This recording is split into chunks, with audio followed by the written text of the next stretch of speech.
Hamıya salam. Təmsilçilərimizin Avrokubok mövsümü başlayır. Bugün Avropa Liqasının birinci təsnifat mərhələsinin Qarabağ-Vestri oyununu analiz edəcəyik. İlk öncə onu qeyd edək ki, Vestri Qarabağ səviyyəsindən çox aşağı rəqibdir. Bu komandada İslandiya 2-ci liqasında çıxış edir. Keçən mövsüm İslandiya kubokunu qazandıqları üçün Avropa Liqasında çıxış edirlər.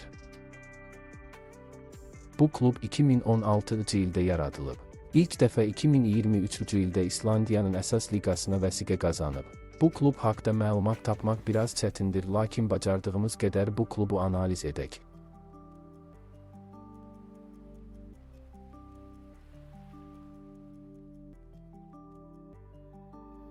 Vestri 5-3-2 taktiki düzülüşü meydana çıxır.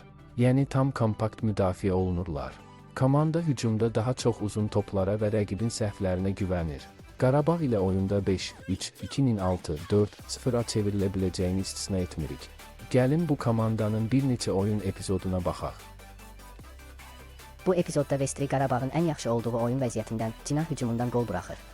Ümumiyyətlə Vestrinin cinah hücumlarına qarşı bir planı yoxdur.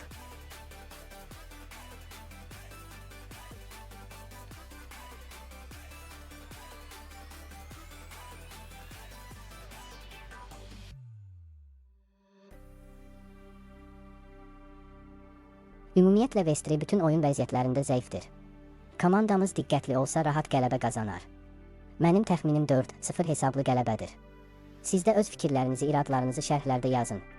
Kanalımız yeni olduğu üçün hələ inkişaf edəcəyik. Sağ olun. Futbolla qalın.